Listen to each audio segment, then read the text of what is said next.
Well, welcome once again, ladies and gentlemen, to the Lunch and Learn. I am your speaker, John Zimkus. For those of you who don't know me, as I mentioned earlier, I am the Education Director and Historian at the Harmon Museum. Prior to that, I'm also the historian of the Golden Lamb, so you might see me there some weekend night, or perhaps see one of my lectures given over there.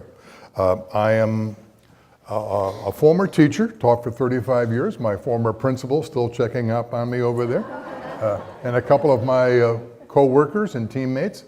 For 35 years, I taught 7th grade. And the fact that I'm going to give a speech coherently today, after 35 years in the 7th grade, I'm very proud of that fact.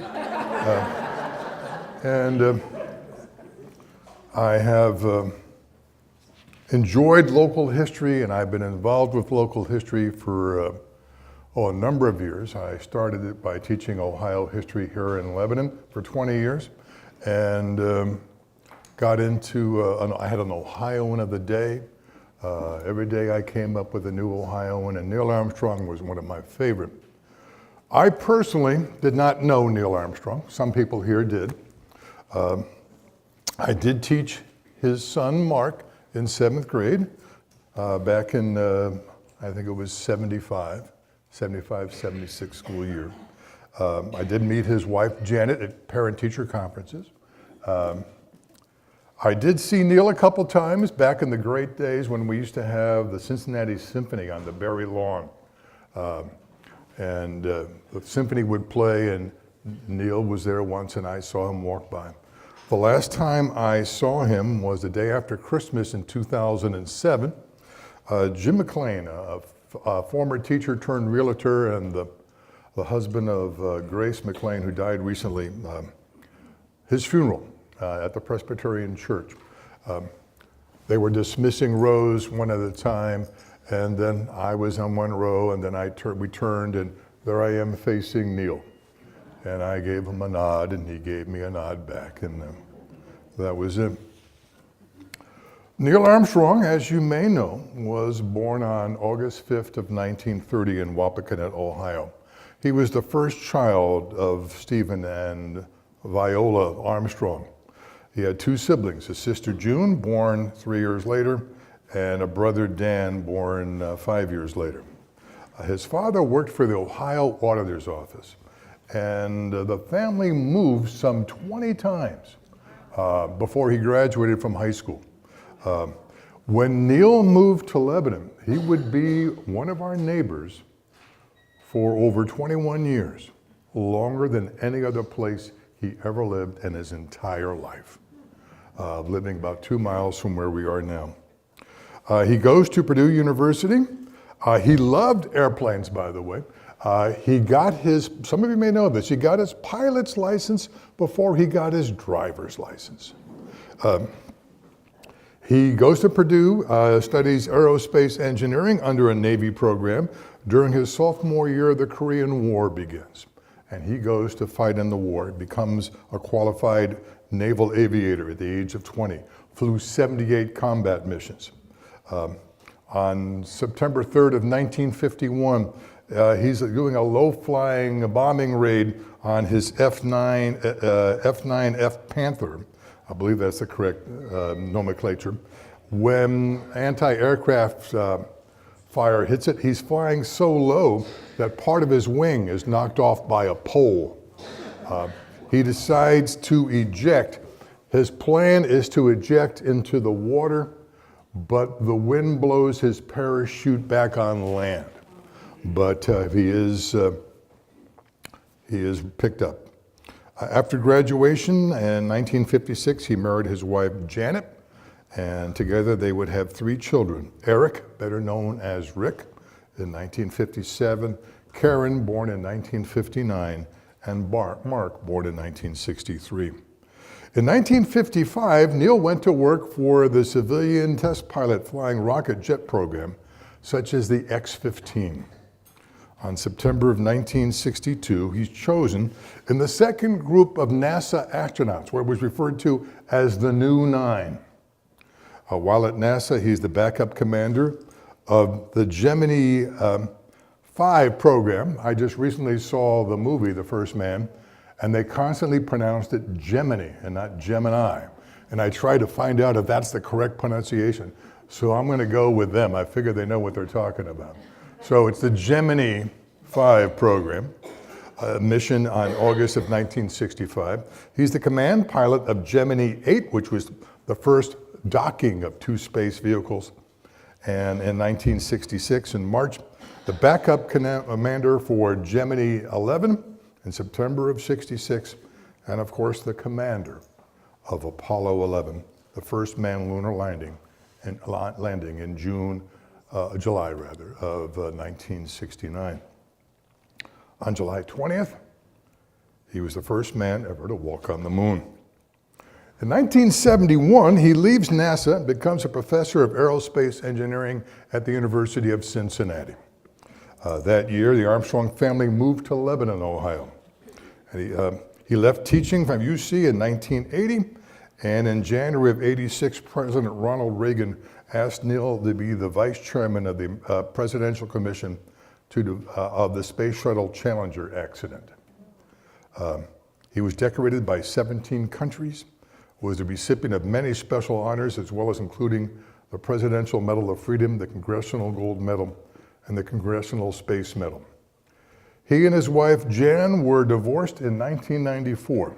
Later that year, he married his second wife, Carol, and moved to Indian Hill, leaving our area. He died on August 25th, 2012, at the age of 82, after complications from heart bypass surgery. On Friday, September 14th, 2012, after a prayer and the sounding of taps, a 21-gun salute on the deck of the guided missile cruiser, the USS Philippine Sea, Neil Armstrong's ashes were dropped into the Atlantic Ocean. But I'm not here to talk about Neil, the American astronaut and the commander of Apollo 11, or the Neil Armstrong, the Korean War veteran and his 78 combat missions, or the Neil Armstrong, the aerospace engineer and university professor. We're here to talk about our neighbor, Neil Armstrong, who was a citizen of Warren County, of Turtle Creek Township, and of Lebanon for 23 years. He lived about 3 miles from where we were.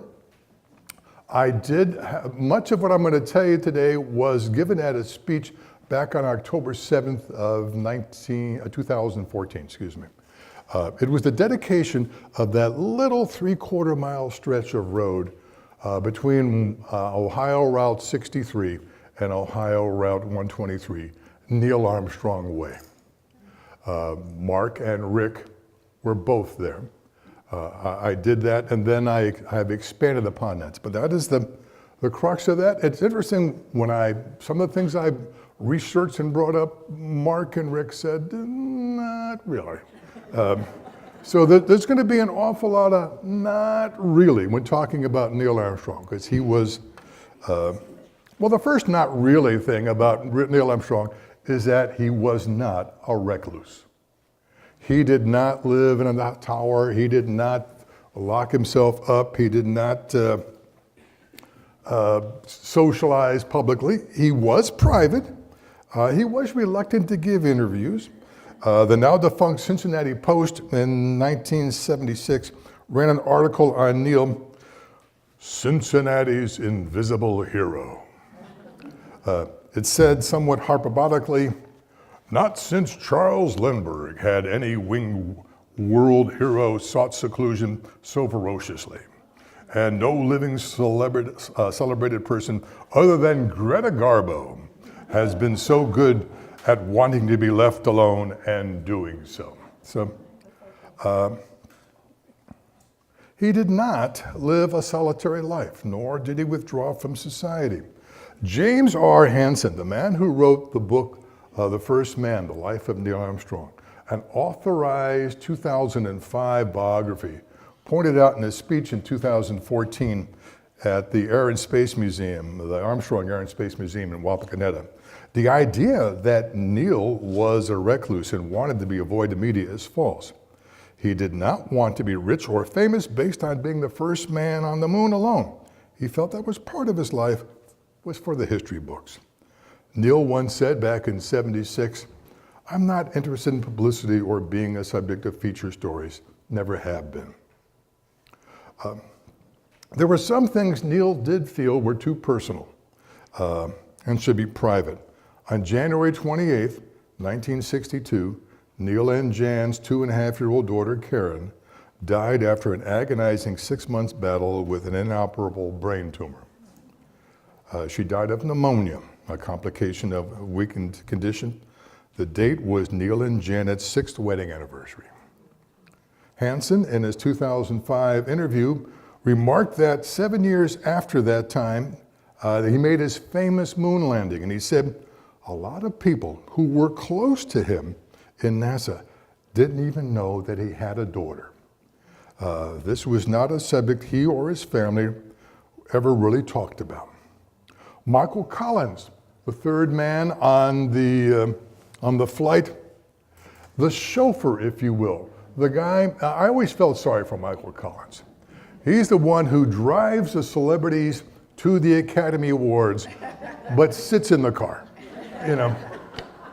So maybe he got to listen to it on the radio, maybe he got to see something on a small screen, but Michael Collins, though at least over here, he's in the middle, and he's the top one as far as height goes. But the overlooked one, Michael Collins, said he was often accused of being a recluse too.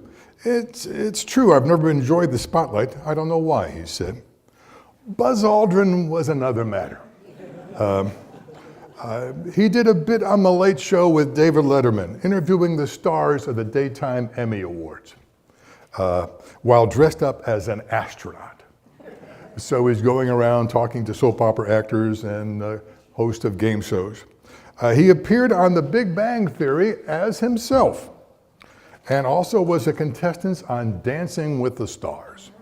And he once punched out a guy who tried to get him to swear on a Bible that he walked on the moon. Perhaps the best way to describe Neil can be found in a statement that his family released through NASA after he had died in August of 2012. Neil Armstrong was a reluctant American hero who always believed he was just doing his job. Neil, being a former naval aviator, would probably have agreed with Admiral Bull Halsey's statement, "There are no extraordinary men, just extraordinary circumstances that ordinary men are forced to deal with." Yet Hansen spent 10 years in communication with Neil. For his biography, pointed out he was down to earth, yet really complex. Such a remarkable character. Collins said Neil was as smart as hell, an encyclopedia of knowledge of things far beyond air and space. He knew more about planes than anyone else I had ever met, real ones or children's models. That's an important thing to remember. Neil did not like to be called a spaceman. He was not a spaceman. He was a pilot. In a 1976 article suggesting that he said, I am a test pilot, not an adventurer. I am testing new realms of flight. And in the early 70s, when he was working at UC, they had a salute to Earth Day, and they had a big publicity, and it said, "Come see our spaceman." Oh, that just, how long must it take to realize that I am to be known as a spaceman? He said he was not. He resented anything like that. He loved music. He sang in the chorus at Purdue. He was in the marching band at Purdue. Something you don't really see. He had a good sense of humor. Seeing the movie, how many have seen the movie? Okay, I'm gonna try not to spoil it, but I think Ryan Gosling is far too sober in the movie, from what I understand. Neil had a good sense of humor. Back in July of 1994, the Apollo crew was invited to the White House for the 25th anniversary. Neil approached the podium and he said, "Wilbur Wright once said that the only bird that talks is a parrot, but he doesn't fly very well." So I'll be brief, he says. The next day, the 21st, he is back in Lebanon. He is in a work t-shirt and some old pants. He is sitting in the Walnut Hills house of his secretary of 30 years, Vivian White. And he's just enjoy sitting in Vivian White's house. And he said to her, "Yesterday I was in the White House, and today I'm at the White House again." In 2006, 300 people were at the Museum Center in Cincinnati. There was Bock, B-O-C-K, a 4-ounce moon rock, light gray, earth weight, 117 grams, aged 3.7 billion years. Neil said at that point, "I was the strange creature that kidnapped Bock from his homeland and brought him to this strange, new, and still changing planet. I can't help feeling that I owe him an apology, or at least an explanation." He was then appointed Ambassador of Exploration Award by NASA. A small silver of the moon, about 2.039 grams, was encased in lucite and was given to him, and he referred to it as a chip off the old Bock.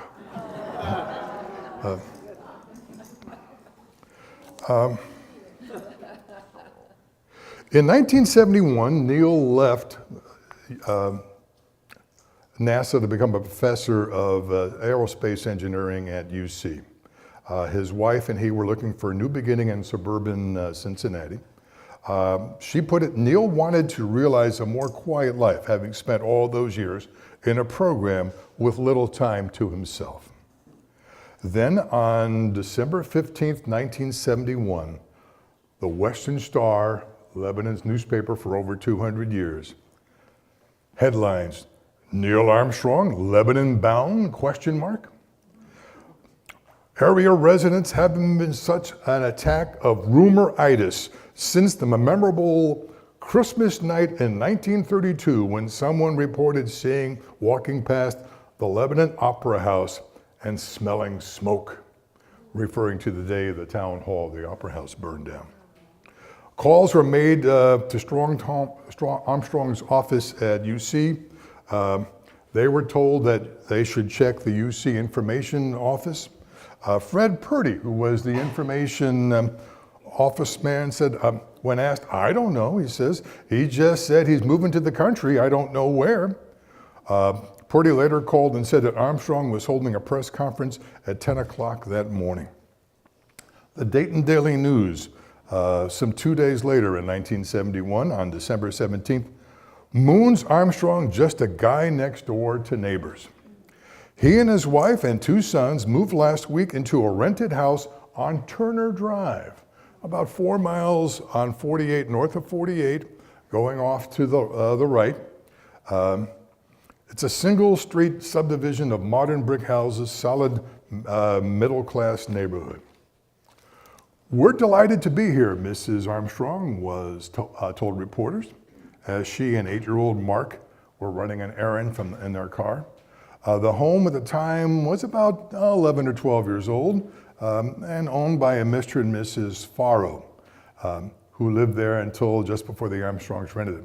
Armstrong had checked the house out on Thanksgiving. One of the neighbors said she hadn't recognized him, saying because he had gained a little weight. She said he noticed him again and moving the van came last week. He was right there helping him. Another neighbor said, "I think it's very flattering that he chose our community to live in." One neighbor, John Pressler, who lived next door on to the west, said, "I feel he wants to be out here where he can be left alone. I think he wanted to get out of the limelight and live a regular life." Janet recalled her first views of Lebanon for Hansen in the book. "We drove all around the area, and it was the best thing outside the Beltway at that time.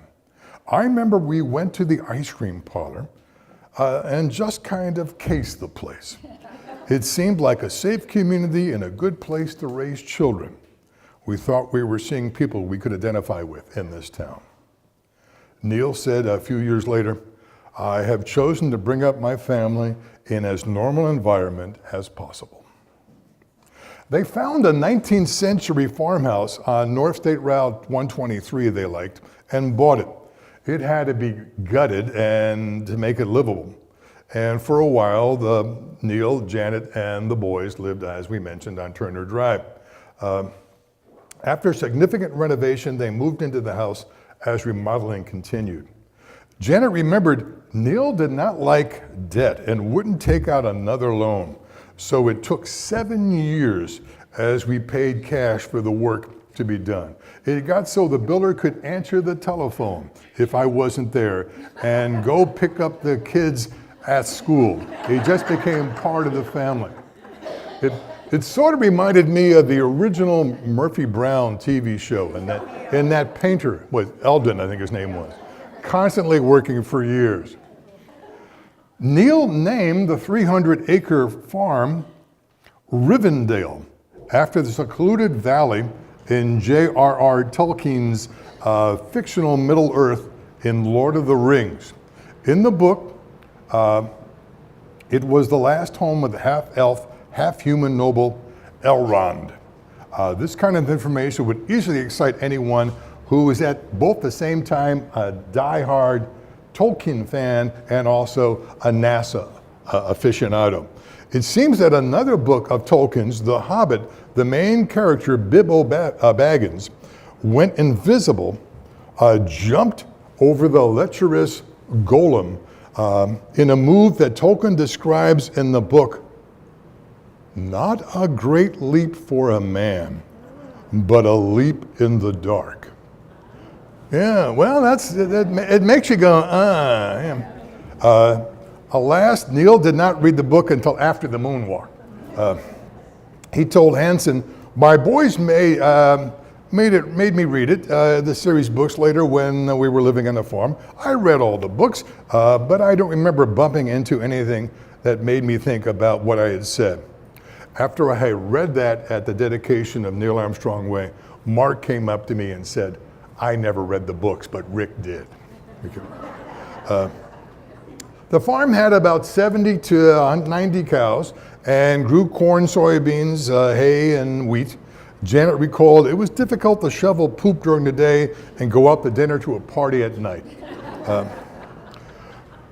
The adjustment to the area was not a smooth one. Janet recalled it was difficult on the kids and it was difficult on me. It was easier for Mark than for Rick. Both boys were teased at being Neil Armstrong's sons. According to Rick, who was 14 when they moved to Lebanon, it was rough, but I learned to ignore it. In Rick's view, Mark, who was 8 at the time, had a little bit easier. He's much more of the social butterfly. And that's how I remember him in my 7th grade class. Janet and Neil didn't know the boys were having it rough until a couple years later, before I caught on, because the boys wouldn't say anything. Back in 1999, Sandy Houston, then part owner of the Village Ice Cream Parlor in Lebanon, recalls in the early 70s that Neil was almost a regular at the restaurant just down the street, the one with the red and white awning across the street from the Golden Lamp. He usually ordered the daily soup, the sandwich special, and a glass of water, and sit unrecognized at the counter. In the back of the ice cream parlor was a raised area of 4 steps above the main table. There you would find what was referred to as the businessman's table. It was actually 3 tables pushed together. A dozen or so prominent Lebanon citizens meet there for lunch every day.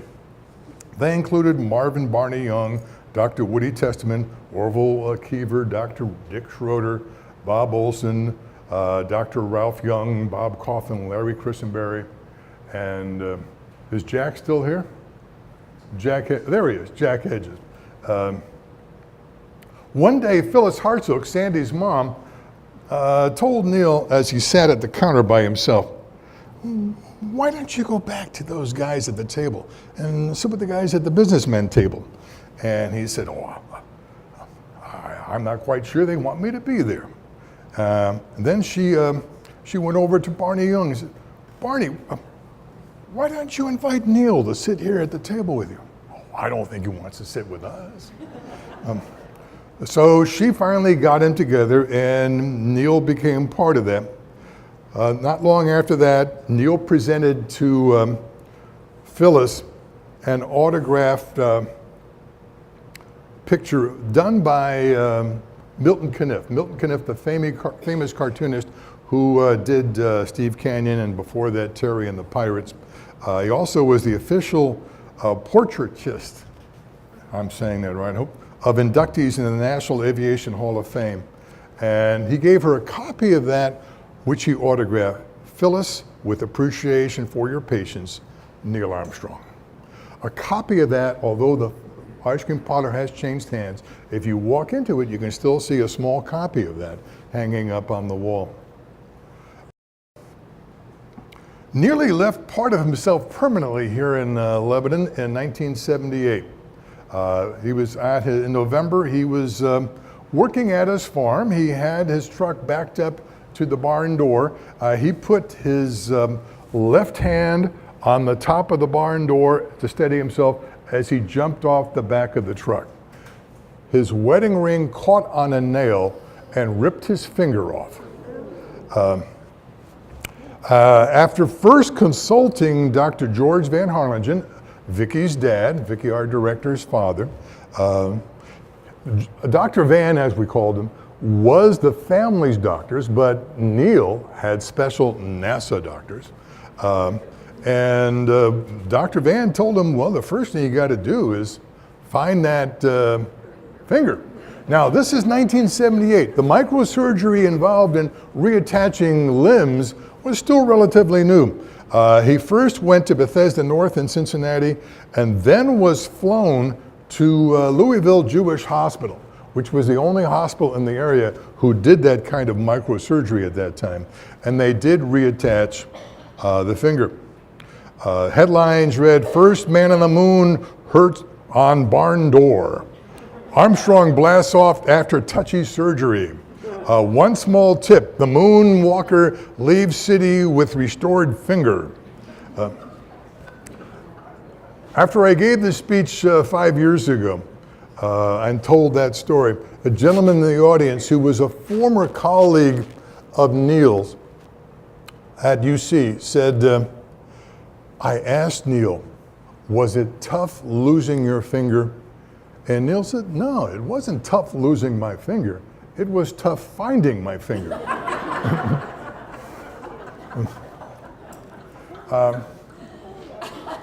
In 1971, industrialist Ralph J. Stolle, the man who developed the machinery which mass-produced the pop-top can.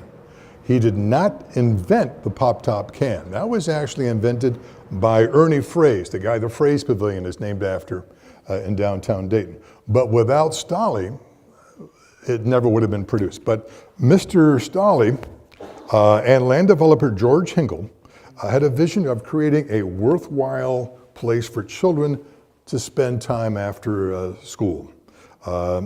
They enlisted many community members. Eventually, they would produce what would be the country's largest YMCA, the Countryside YMCA, which is now over 220,000 square feet, and I think it's even bigger, and 126 acres of land.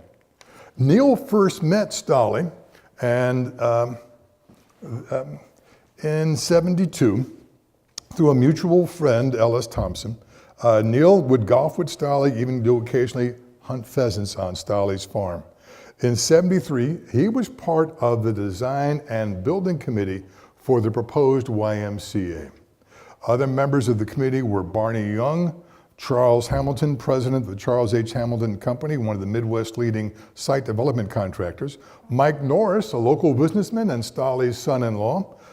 Neil was the only engineer in the group, and much of the original design was conceived by Neil and Charles Hamilton.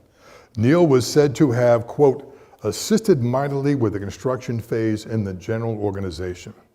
Neil, quoted in Stolley's biography called Ingenuity in the Can, said, it was not clear at the beginning under which organization umbrella the facility would operate. After studying the alternatives, we concluded a YMCA is the most appropriate organization. We then visited a number of Ys around the country, usually using Ralph's plane, to learn the best and worst features of their buildings, constructions, and governance structure. You get a phone call saying, hi, I'd like to visit your YMCA. By the way, my name is Neil Armstrong. Nobody said no. Neil did fly and visit 27 YMCAs around the country. The new Countryside Y opened on September of 1978, officially being dedicated November 5th, with Ohio Governor James Rhodes in attendance. Neil was one of the original board members, and you'll see his picture and the Y. For years, they used to have, although there's a black and white now, for years they used to have in the main lobby all the pictures of the original Board of Trustees. Only one was in color, and that was Neil's. He didn't pose for the black and white photo. Let's see here.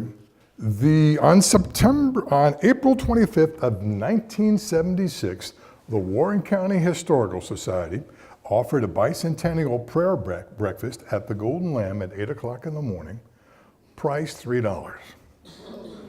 The speaker was Neil Armstrong.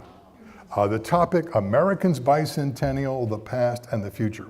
Neil was a member of the Warren County Historical Society. So if you were joining today, you're there with Neil Armstrong. Okay. He said this was an appropriate time to look back and refresh our memories on the factors surrounding the birth of our nation. Members of the Continental Congress, now this was not as in his prepared script. He did say members of the Continental Congress did not think it unseemly to kneel in prayer. Today, when the media finds out that a national leader prayers, they sometimes refer to that as evidence of being demented.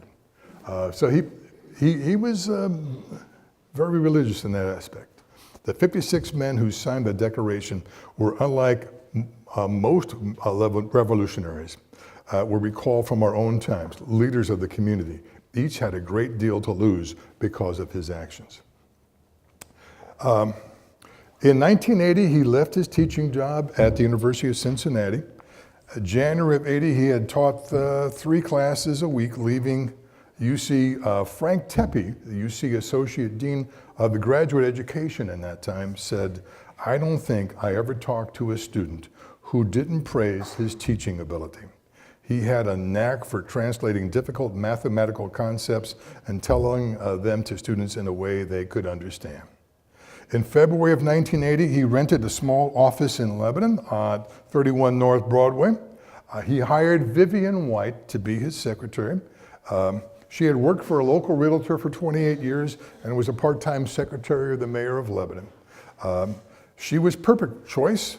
She once said to Henson and interviewed for the book, I didn't ask that, it was my policy to leave him alone. You can tell he was a private person. I just made it a point that I don't ask him anything that I don't need to know for my job. Initially, there was no furniture in the place. They worked on a cardboard table and folding chairs. Eventually, Neil and Mark, his son, brought in some furniture. Around 1986, they moved briefly to Neil's farm on 123. Then they moved back to a building on Field Erdel in southern Warren County. In 92, they were at the Thompson building at 777 Columbus Avenue. And then for the entire time, his mailing address was a post office box right over there. For the first 12 or 15 years, Neil would actually sign anything he was asked to sign. Then it became obvious that his signature was being sold on the internet. In 1993, form letters under Vivian's signature became the response for 99% of the requests. They fell into 11 boxes. 1, autograph requests. 2, asking for congratulatory letters for Eagle Scouts, which she used to do all the time until the internet got a hold of them. 3, a request for information about piloting and space travel. 4, a classroom request for the same information. 6, students asking about astronaut qualifications. 7, requesting contributions to charity. 8, invitation to events. 9, speaking engagements. 10, authors wanting forwards written for their books. And 11, media requests. If they got too technical, he would write an answer and give it to Vivian, and she would write, "Mr. Armstrong asked me to give you the following information." She would then sign it. We never answer personal questions. They were just out of line, and for those, there was another file 12, the wastebasket. I was only able to accept less than 1% of all the requests that come in, she said. In July 4th of 1984, the Cincinnati Pops had Neil read the Lincoln Portrait by Aaron Copland. And also at that same event was Ella Fitzgerald. He became the board of directors of multiple organizations, the Taft Broadcasting, United Telephone, Marathon Oil, Gates Learjet Corporation, Cincinnati Gas and Electric, and Fifth Third Bank. He was a member of the Warren County Airport Board and a private plane at the airport, and his son learned how to fly from John Lane. We were talking about John Lane just earlier, on Green Tree Road. He was an avid supporter of the 4-H and also the Boy Scouts of America. A very interesting relationship developed between Neil and the city of Lebanon. The people of town knew that he was uncomfortable being pointed out and gazed at, so they wanted simply to be left alone. For example, the Dayton Daily wrote in '94, Armstrong fellow citizens generally fall in 2 categories: protective acquaintances who guard his privacy, and curious strangers aware of his aloofness who eye him from a respectable distance.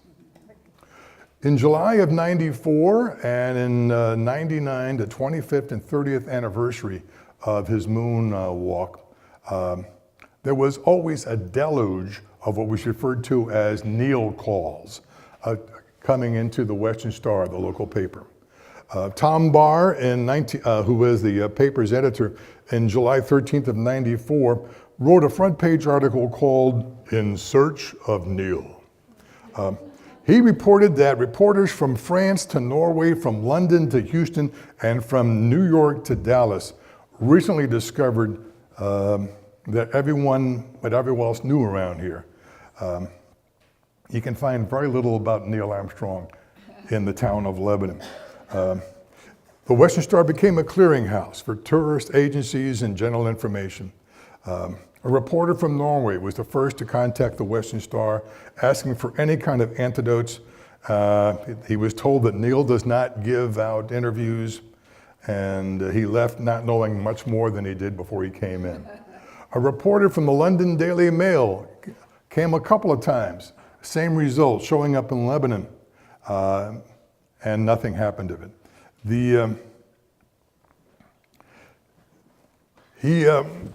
He once said he actively participated in the 20th anniversary, and he had nothing more to say for the 25th anniversary. Still, reporters came, NBC News, the Atlantic Constitution, Associated Press, the Paris Match magazine. One reporter said, "You mean there's no sign outside of Lebanon saying, 'Welcome to Lebanon, the home of Neil Armstrong'?" And the answer is no.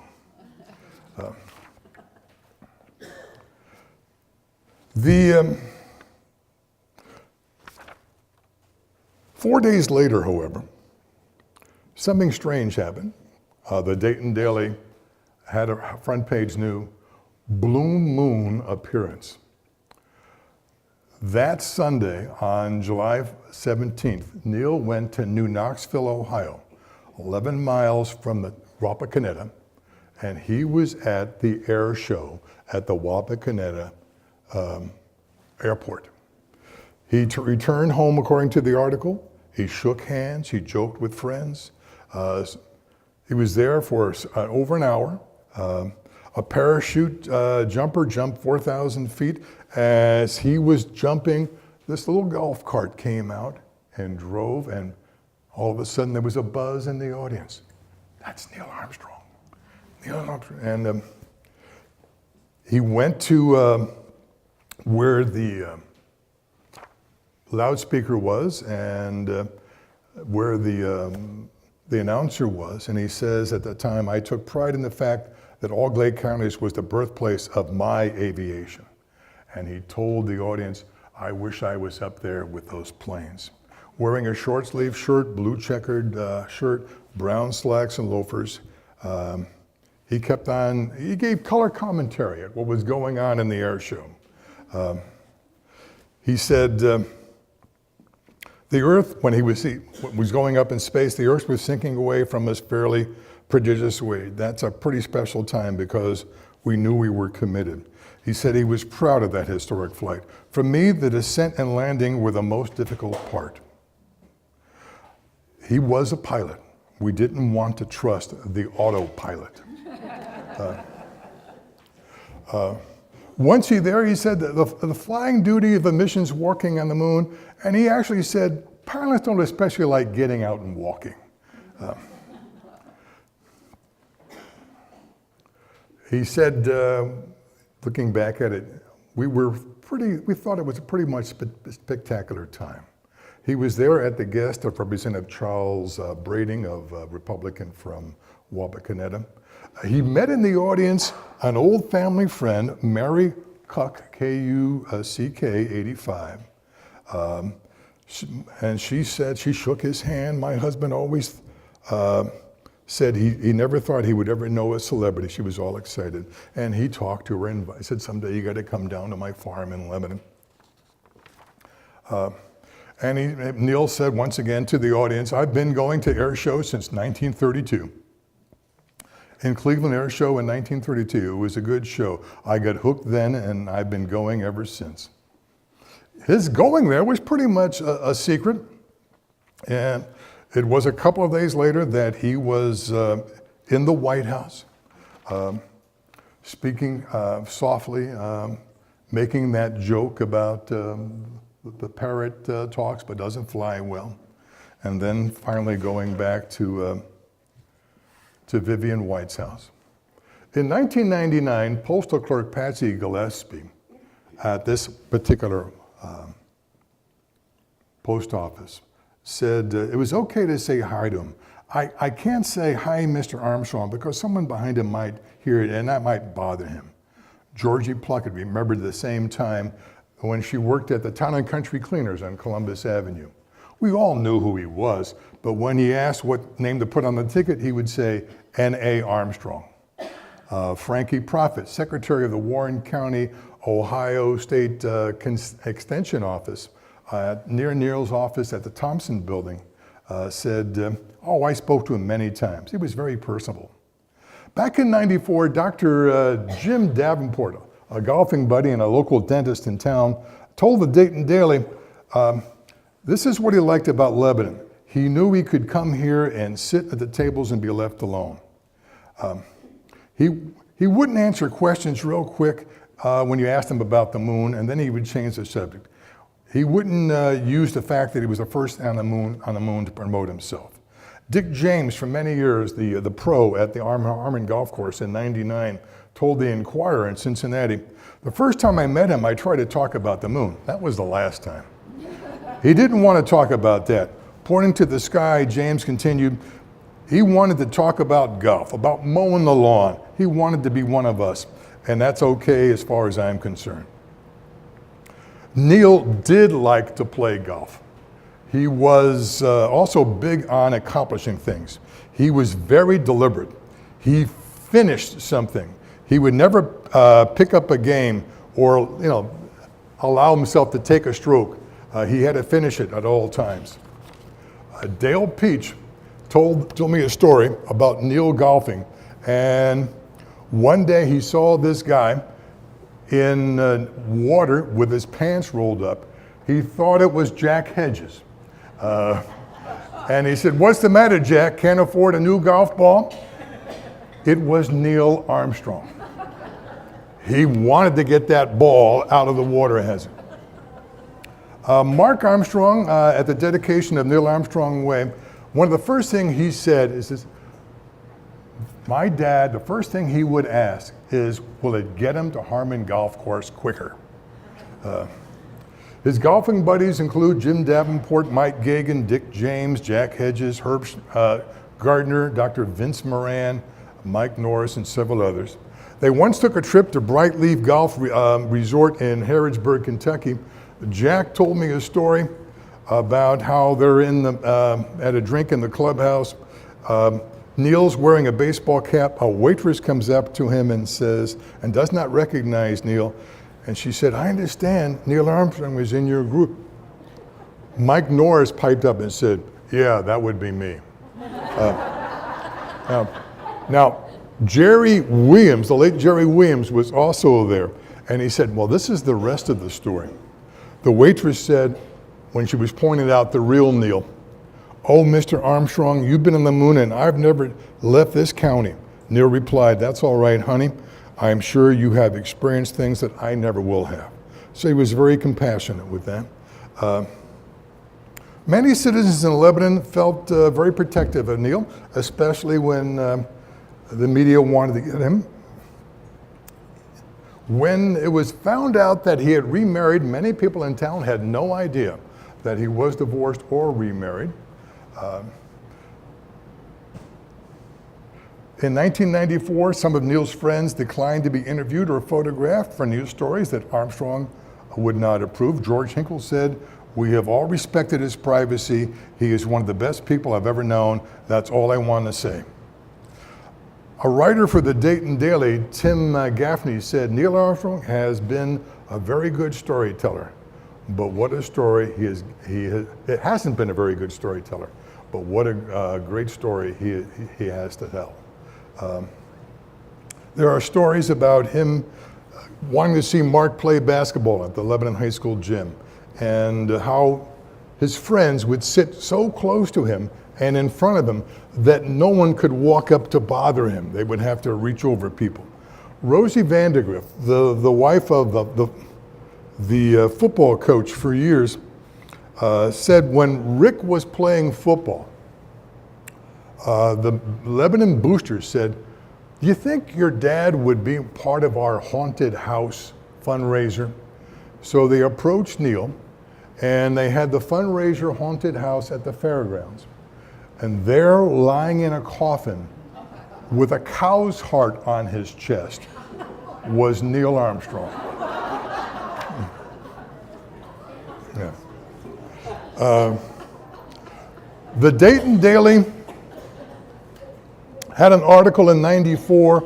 An unnamed female neighbor said, "Neil should be jailed for walking his dog on her land. Neil Armstrong may have walked on the moon, but it doesn't give him permission to walk on her property." When I read that at the dedication of Neil Armstrong Way, Rick came up to me and said, "That's bogus. We never walked the dog. We opened the door," said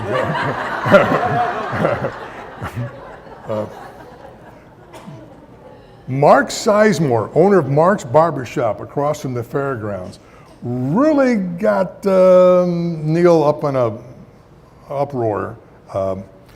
He had been going to Mark's for years. Even after he moved to Indian Hill, he was still getting his hair cut in Lebanon.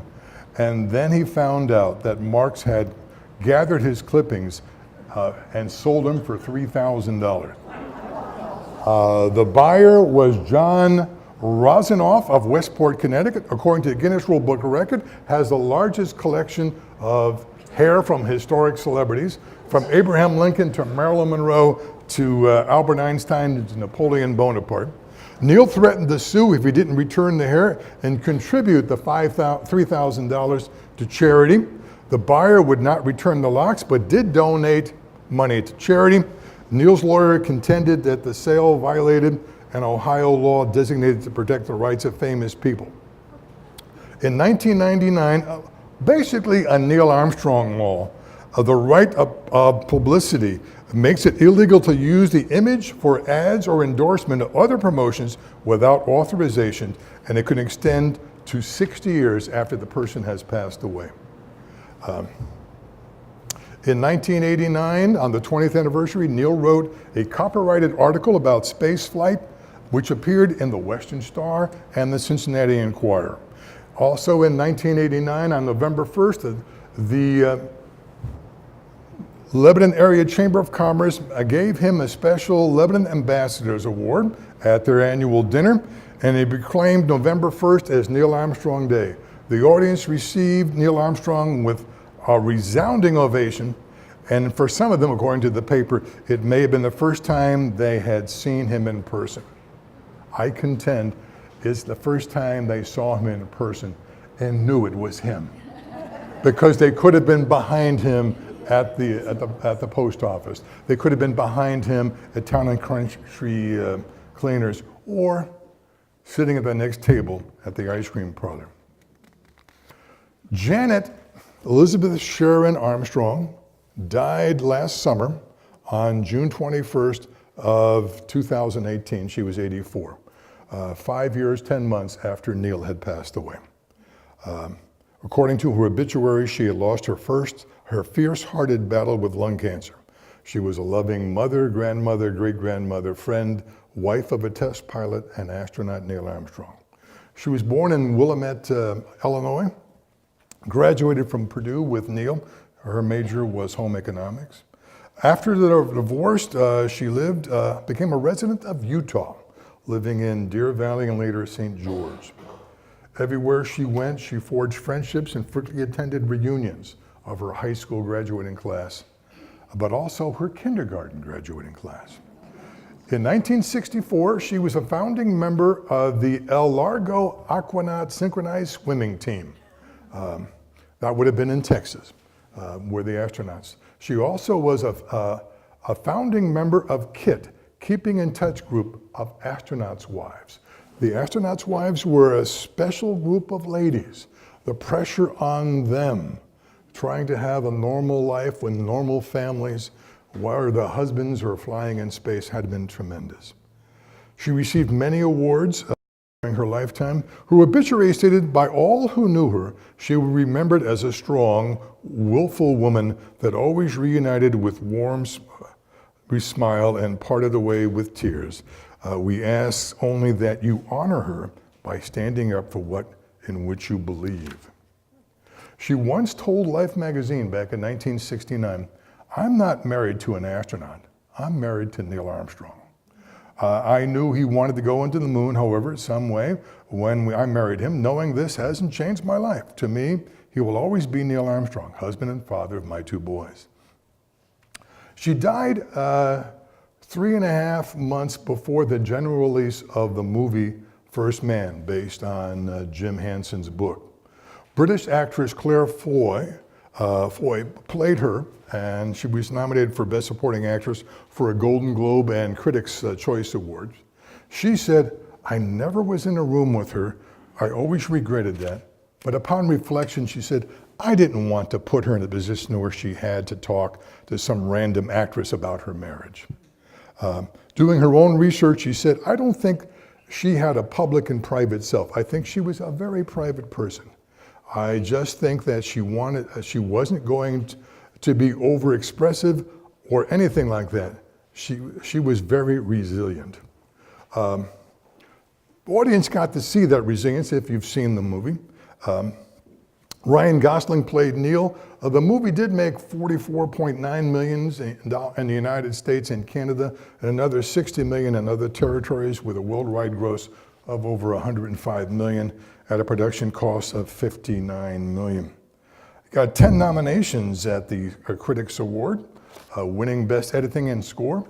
At the 76 Golden Globe Awards, Claire Foy was nominated for Best Actress, and once again it won for Best Score. At the 91st Academy Awards, it had 4 categories: Best Sound Mixing, Best Sound Editing, Best Production, and Best Visual Effects. And it did win for Best Visual Effects. The director, Damien Chazelle, and his team of Oscar-winning visual effects didn't use a green screen. You know that fake thing where they have little tiny tennis balls and that's supposed to be the person you're talking to. They used miniature archival footage and a massive LED screen. So these are like massive televisions they're in front of. There was, of course, a controversy.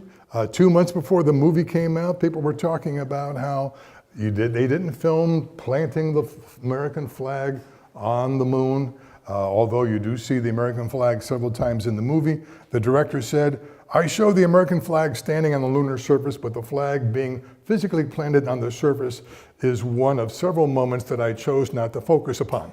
They addressed the question is whether or not it was a political statement. The answer is no.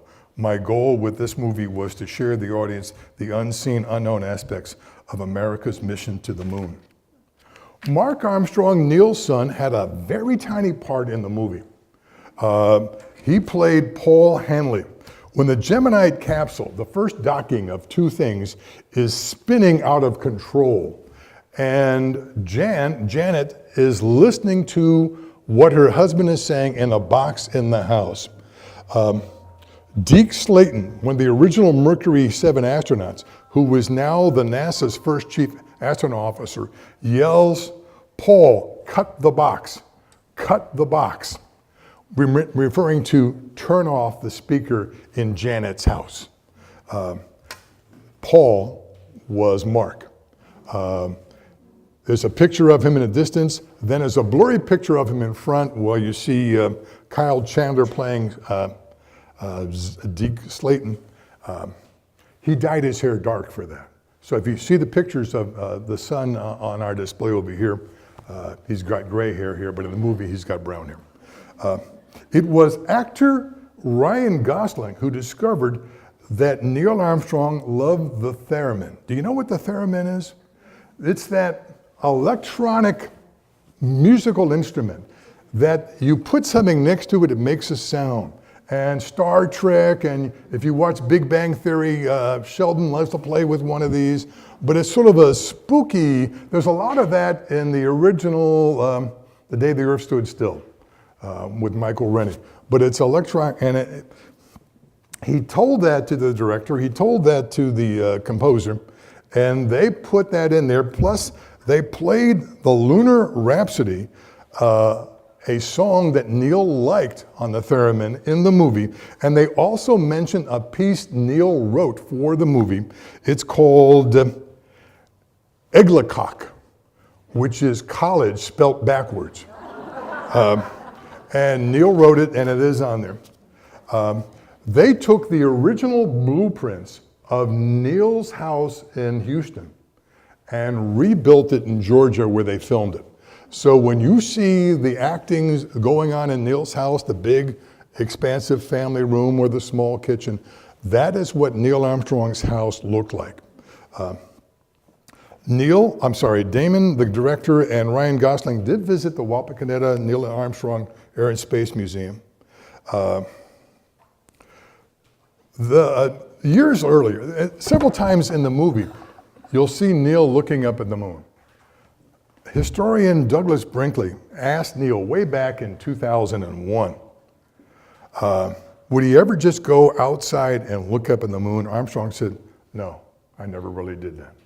So that is not, and former astronaut Al Wharton, who served as a consultant, said they did try to be technically very correct. They went to great lengths to make everything accurate. He did point out that he was perhaps a little bit more aloof than he was, as I mentioned. When Douglas Brinkley again asked Neil what he thought of the movie The Right Stuff, which is a movie I thoroughly enjoy, Armstrong responded, "Oh, it was very good filmmaking, but terrible history." the wrong people working on the wrong projects at the wrong time. It bears no resemblance to what actually happened. Now, not wanting to spoil anything, if you have seen the movie, when a certain person has something which belonged to somebody else and drops it in a special place, I hope you know what I'm talking about. If you've seen the movie, there's no evidence that that ever happened. So watch the movie and see if you can figure it out. The boys both say they captured their dad's personality, but more than that, they captured the personality of both our parents. They said the most real thing in the movie, and according to Rick, it came from us. It was the talk at the kitchen table. Rick said pretty much exactly as I remember what happened.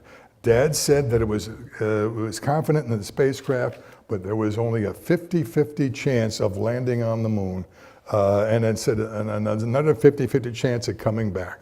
He said that was real. That was real. Just a couple of weeks after the movie was released, there was an auction in Dallas.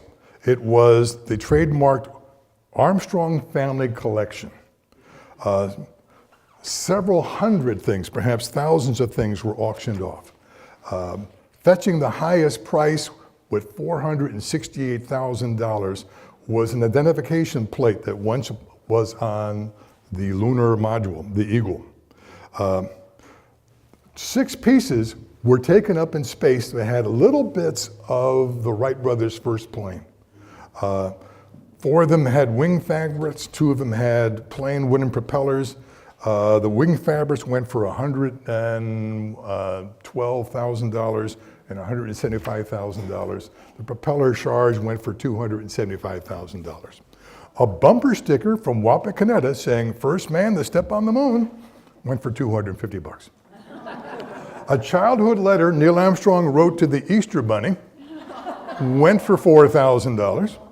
A crayon coloring Neil did in first grade for his mother went for $15,000. His Boy Scout cap went for $12,000. His Gemini era flight suit, which was the first NASA garment he would have worn, went for $1,109,000. A lady named Julie Ehlers bought it, and it's going to go into the Neil Armstrong Air and Space Museum in Wapakoneta. She said a piece of history like that should be shared with everyone. Mark said there'll be a few flown items, autographed items that have some historic. Other items will make you think, some will make you laugh, some will make you scratch your head. One of the more interesting things of the 2,000 plus items in the collection was the Mark's 1971-72 third grade report card at Holbrook Elementary School, filled out by the late Laura Perkins, who was his teacher. I saw her husband, Ed, shortly after I saw this in the New York Times, and I said, "Ed, they're going to auction off a report card Laura filled out in 1971, and whoever buys it gets a free autograph of Neil Armstrong on the back." So Neil signed it as the parent, and that's why it's being auctioned off. One of the things what wasn't auctioned, there's going to be 3 auctions. Another one was just last week, and another one's going to be, I think, in November. But one of the more interesting ones, and you remember Neil paid cash to have that house remodeled, okay? Well, and a letter dated July 15th, 1974, addressed to Mr. Neil A. Armstrong, Rural Route 2, Lebanon, Ohio, was from the Diners Club. It was a rejection letter for a credit card. Walking on the moon does not give you credit at the Diners Club. They also returned his $15 check for membership. The sons went their different paths. Mark became a software developer. Rick studied marine biology and for a while trained animals, but he too is in software now. I think a lot of times Rick said, sons want to outdo their fathers. I pretty much learned quickly that wasn't going to happen. And if I become the first man to walk on Mars, maybe, but I was able to let go of that issue pretty early on, and I don't feel that it ever bothered me. Back in 1999, Jack Hedges was quoted as saying, I don't know how we can, but we've talked about honoring Neil. We couldn't do something without his blessing. The Armstrong family, in their statement releasing upon his death in 2012, for those of you who may ask what they can do to honor Neil, we have a simple request. Honor his example of service, accomplishment, and modesty. I remarked about that back on October 7th of 2014 at the Neil Armstrong dedication of Neil Armstrong Way between 123 and 63. I think Neil would have appreciated his name being placed on a small but useful stretch of road that will serve his fellow Warren County, Turtle Creek Township, and Lebanon, Ohio neighbors. This road will make their lives a little easier and safer. And I think that would be Neil Armstrong's way. Thank you.